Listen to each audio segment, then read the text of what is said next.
जय हिंद दोस्तों। I hope आप सभी मस्त स्वस्थ होंगे और आप सभी अपनी तैयारी में लगे होंगे।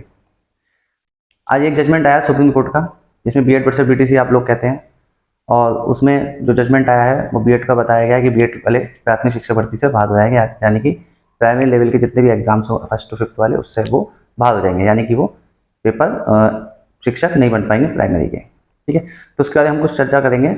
तो मैं पहले भी इस बारे में आपको बता चुका हूँ, लेकिन आज उसके बारे में जजमेंट आया, फाइनल डिसीजन आया है, उसके बारे में हम बात करेंगे। तो हम बात कर रहे हैं आपका बीएड वर्सेस बीटीसी का, जो सुप्रीम कोर्ट में जो केस चल रहा था उसका क्या जजमेंट आया है। तो उसमें जजमेंट यही आया आपका कि बीएड वालों को उसमें बाहर कर दिया गया है। लेकिन मैं आपको पहले भी कई बार बता चुका हूँ कि समय समय पर बीएड वाले अंदर हो चुके हैं, प्राइमरी जो वैकेंसी आती है उससे अंदर हो चुके हैं और कभी बाहर हो चुके हैं। तो अगर हम बात करते हैं 72,000 की, 72,825 की, जो कि लगभग 2011-12 में आपकी निकली थी, उसमें बीएड वाले इन थे। ठीक है, और साथ ही साथ उसके बाद 12,000 वैकेंसी आई, 16,000 आई, 10,000 आई, 4,000 आई। ठीक है, और समय 15,000 आई थी। तो इन सभी में आपका बीटीसी वाले केवल मान्य थे, बीएड वाले इनसे बाहर थे। ठीक है, इसमें बीएड वाले मान्य थे। इसके बाद आपके 68,500 की वैकेंसी आई, जिसमें बीटीसी वाले मान्य थे, बीएड वाले बाहर थे। लेकिन जब 69,000 वैकेंसी आई थी, इसमें बीएड और बीटीसी दोनों ही एलिजिबल थे, जिसमें कहा गया था कि बीएड वालों को हम ब्रिज कोर्स कराएंगे। यहाँ पर 72,825 में भी आपको विशेष बीटीसी वाल कराई गई थी। इन लोगों को 6 महीने के कोर्स कराया गया था, तब ये लोग एलिजिबल हो गए थे। तो आज तक ये अपनी जॉब कर रहे हैं। तो देखिए, समय समय पे आपका सरकार के अपने अकॉर्डिंग, अपने विवेक के ऊपर है कि वो उस पर क्या नियम लाती है। ठीक, तो आप लोग से एक रिक्वेस्ट है कि इस जजमेंट को आप लोग अपने इस तरह से ना लें कि कोई गलत कदम उठाएं। आप सभी से मेरे हाथ जोड़कर रिक्वेस्ट है कि अभी आपके सामने बहुत सारी वैकेंसीज आनी है, और बहुत सारी वैकेंसी इस समय चल भी रही हैं आपकी, चाहे वो बैंक की हो या CHSL CGL की हो। मानता हूं कि आप लोगों ने बीएड इसलिए किया था ताकि आप टीचर्स बन सकें, तो आगे भी आप टीचर बनेंगे, वैकेंसी आपकी रेगुलर आती रहेंगी। लेकिन अभी का जो फैसला है उसके अकॉर्डिंग अगर बात करी जाए तो बीएड वालों को उन्होंने बाहर कर दिया सुप्रीम कोर्ट में। लेकिन इसमें एक प्रावधान ये है कि सरकार के ऊपर आपका है कि उस पर एक ऑर्डिनेंस पास कर वो क्या कर सकती है, इसमें बीएड वालों के लिए कुछ ना कुछ कर सकती है। तो मेरा इसमें एक रिक्वेस्ट है आप लोगों से, मतलब सरकार से, कि इसमें दोनों को ही एलिजिबल ना कर दिया जाए, बीएड और बीटीसी वालों को। कि भाई इसमें जो इनका विवाद चल रहा है, ये लोग ये कहते हैं कि हम लोग हायर में नहीं जा सकते हैं, तो जो एलिजिबल रखते हैं, एलिजिबिलिटी रखते हो अपनी, कि अपनी जो आपको सब्जेक्ट कॉम्बिनेशन चाहिए या फिर आपको हायर लेवल में जाने के लिए चाहिए, तो इनको भी 1 साल का 2 साल का ब्रिज कोर्स करा दिया जाए। ऐसे इनको करा दिया जाए ताकि ये इधर चले जा सके और ये लोग इधर जा सके, विवाद ही खत्म। लेकिन कानूनी इस तरह से बनाए जाते हैं कि आप लोगों को आपस में लड़ाया जाए, वैकेंसी डिले होती रहे और कोर्ट कोर्ट खेलते रहे आप लोग, वैकेंसी डिले होती रहेगी। ठीक है, सरकार के और जो लोग हैं वो लोग खुद ही जाएंगे और क्या कर देंगे, उसमें केस कर देंगे।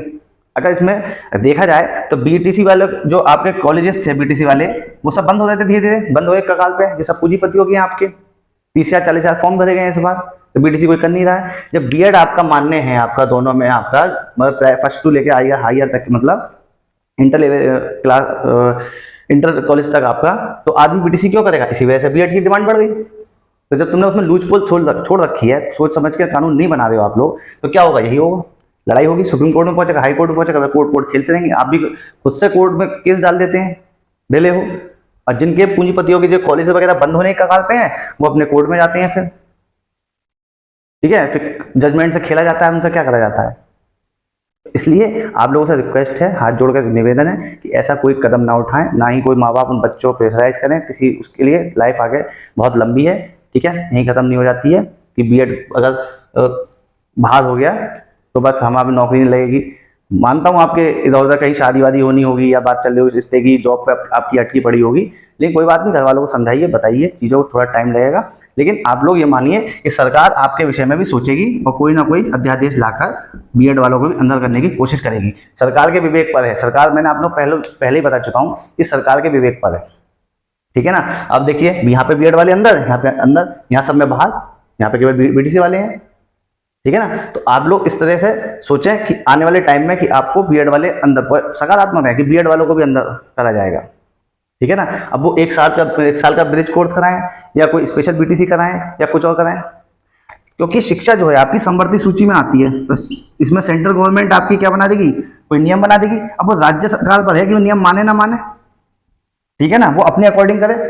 ठीक है जैसे पीछे था कि जब 72,000 वाली वैकेंसी हुई थी तो उसमें कहा गया था कि 72,000 की और 69,000 में, कि जो बीटीसी वगैरह वाले हैं उसमें कम बच्चे हैं आपके, और हमें और टेट वगैरह क्वालिफाई ज़्यादा बच्चे नहीं कर पाए, इसलिए जो छात्र अभ्यर्थी वगैरह हैं उनकी संख्या कम है, इसलिए बीटीसी बीएड वालों को हमें सम्मिलित करना है।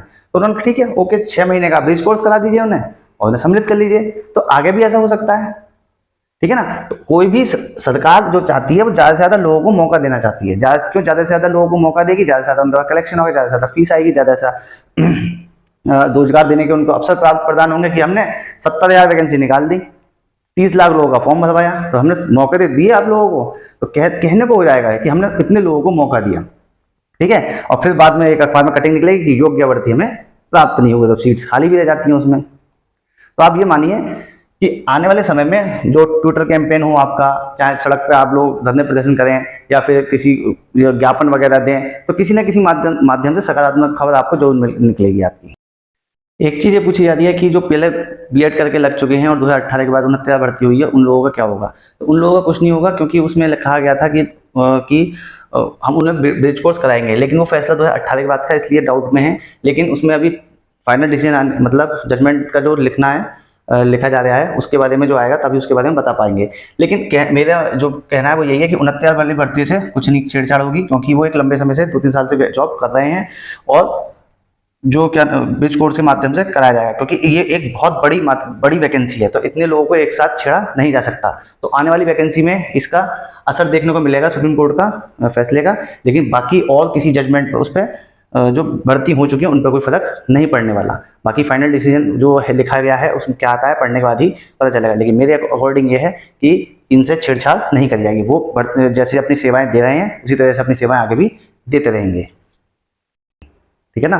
तो इतनी सारी वैकेंसीज आपकी हो चुकी हैं, किस किस आधार पे हो चुकी हैं, बीएड की, बीटीसी की, और बीएड वाले कब मान्य हुए हैं, बीटीसी वाले कब मान्य हुए हैं, वो आपके सामने है।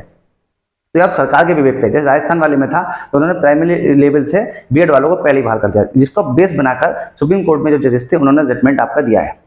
और उसमें तो मेरे ख्याल से इन्हें जजेस को भी नहीं पता होगा कि बीएड बीटीसी होता क्या है, उन लोगों ने खुद पूछा होगा किसी से कि बीएड बीटीसी होता क्या है, तब उन्होंने इसके ऊपर जजमेंट दिया होगा। अब आप सोचिए जिन बच्चों ने 5 साल 2018 के जो एनसीटी गाइडलाइंस आई थी उसके अलावा बेस कोर्स करने के लिए कहा गया था, बीएड वालों को मान्य करा था उसमें, तो 5 साल तक किसी बच्चे ने अपने इसमें बीएड करने में और वैकेंसी का वेट करने में निकाल दिया और तुरंत आपने जजमेंट दे दिया।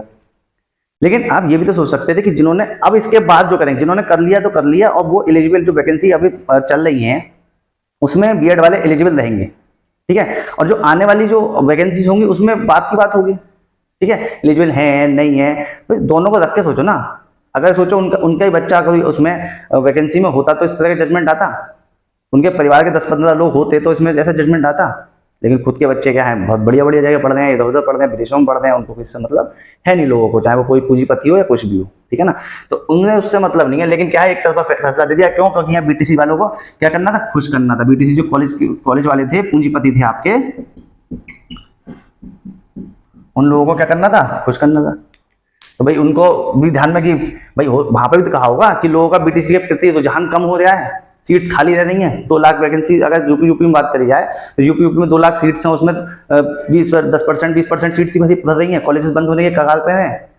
तो भाई ये भी तो कहा गया होगा ना, सब चीजें बताई गई होंगी, पूरे ऑल ओवर इंडिया में है, सोचो कितने कॉलेजेस होंगे आपके, तो उनके बिहाफ पे भी तो है कि ठीक है इसका इंटरेस्ट लोगों का कम ना हो, इसलिए हम बीएड वालों को बाहर कर देते हैं। और बीएड वालों के लिए भी तो बहुत चांसेस हैं अभी। भाई बीएड वालों के चांसेस क्या है, भाई वैकेंसी निकलती रहती है, 6 to 8 तो आप एलिजिबल हैं ही, फिर 9-10 आपका, ठीक, ये आपका एलिजिबल है, निकलती रहती है टीजीटी वगैरह की वैकेंसी निकलती रहती है, केवीएस एनवीएस में निकलती रहती है आपकी। अभी सुनने में आया कि 40,000 वैकेंसी यूपी में खाली है, तो नया नोटिफिकेशन आएगा, आप उसमें लग जाइए। और इसमें तो बहुत अच्छा है, इसमें सैलरी टीजीटी जो है सैलरी भी बहुत अच्छी है आपकी, साथ ही साथ केवल आपको अपना सब्जेक्ट पढ़ना है, अपने सब्जेक्ट पे फोकस करिए, लिमिटेड पढ़िए, सिलेक्शन आपका उसी में हो जाएगा। तो आप ये सोचिए कि बुरा इस समय वक्त है बीएड वालों का, इसलिए थोड़ा जजमेंट उनके खिलाफ आया है। बाकी मैं और लोगों के बारे में क्या ही आपसे बात करूं कि एक वन साइडेड आपका डिसीजन दे देते हैं लोग बाग, लेकिन सोच समझ के नहीं देते। बीच का रास्ता निकालना चाहिए था कि भाई ठीक है जो भी है सही है, चल रहा है, तो सबको मौका मिलना चाहिए, सबको वैकेंसी की जरूरत है, सबको सरकारी नौकरी की जरूरत है। अब बिहार वाले बच्चे पूछ रहे हैं कि पेपर देने जाए नहीं जाए, इतनी दूर दूर सेंटर्स पड़े हैं लोगों के, सीटेट वाले पूछ रहे हैं सीटेट का एग्जाम देना दें, ठीक है। ये अभी झारखंड वाले हैं, राजस्थान और आपका पंजाब की वैकेंसीज वगैरह हैं, तो सब पूछ रहे हैं। अब सीटेट वाले बच्चे हैं जो एग्ज़ाम दे हैंड का वो दे लें अपना, और जिनका पास में है वो भी देने चले जाएँ एग्ज़ाम जो पढ़ रहे हैं आपके। अब बिहार का जो है बाकी सरकार जो है बताएगी वहाँ की कि एलिजिबल है नहीं है, क्या करना है उन लोगों को, वो बात की बात है। तो आई होप आपको वीडियो पसंद आई होगी, थोड़ा सा नॉलेजेबल वीडियो रही होगी आपके लिए। वीडियो अगर पसंद आई तो वीडियो को लाइक कर दीजिए, ज़्यादा से ज़्यादा लोग तक पहुँचा दीजिए, ताकि कोई भी बच्चा गलत कदम ना उठाए, सकारात्मक रहें, आप खुश रहें। कोई ना कोई वैकेंसी आपके लिए जल्दी ही आपको देखने को मिलेगी, क्योंकि विवाद सुलझ गया है। और मैं फिर से कह रहा हूँ कि सरकार के विवेक पर है, सरकार कोई ना कोई सेंट्रल गवर्नमेंट इस पर ऑर्डिनेंस लाकर कुछ ना कुछ व्यवस्था आपकी करेगी। और यहाँ पर एनईपी की मैं बात करना चाहूँगा। एनईपी 2020 जो है उसमें कहा गया है 4 साल का बीएड कहा गया है, ठीक है। नई शिक्षा नीति में 4 साल का बीएड कहा है, और उसमें बीएड वालों को एलिजिबल कराया उन लोगों ने, ठीक है, प्राइमरी में। तो भाई चीज़ें अपनी अकॉर्डिंग है सरकार की, ठीक है। अब वो सरकार जैसे राजस्थान में सरकार उस समय और था, लेकिन राजस्थान सरकार ने क्या कहा कि हम लोग प्राइमरी में नहीं रखेंगे, लेकिन यूपी में रखा, पंजाब में रखा। तो अपने अपने विवेक पर किस तरह से नियम बना रहे हैं वो, ठीक है। वो तो कह देंगे ठीक है हम 2 साल की विशेष हम बीएड वालों को एलिजिबल कर रहे हैं, हम 2 साल की विशेष बीटीसी करा देंगे उन्हें, और विशेष बीटीसी करा के हम उनको टीचर बना देंगे। वो ये भी कह सकते हैं 6 महीने का ब्रिज कोर्स कर विशेष बीटीसी कह देंगे, अंदर कर लेंगे, तो वो कुछ भी कर सकते हैं, ठीक है। तो सरकार जो है नियम बनाती है और सुप्रीम कोर्ट में वो केसेस जाते हैं। क्यों? क्योंकि उसमें लूज पोल छोड़ देते हैं, वो ढंग से अपने एक अच्छी तरीके से नियम कानून बनाए जाएं, जिससे कि कोई विवाद ना हो पाए, बच्चे परेशान ना हो। जिस बच्चे ने 5 साल अपने खपा दिए, उसके 5 साल कैसे आप वापस करोगे, कैसे उसके पैसे वापस करोगे, कैसे उसकी मेहनत वापस करोगे, कैसे उसके जो उसके सपने थे जो आप लोगों ने तोड़ दिए, उसको कैसे आप,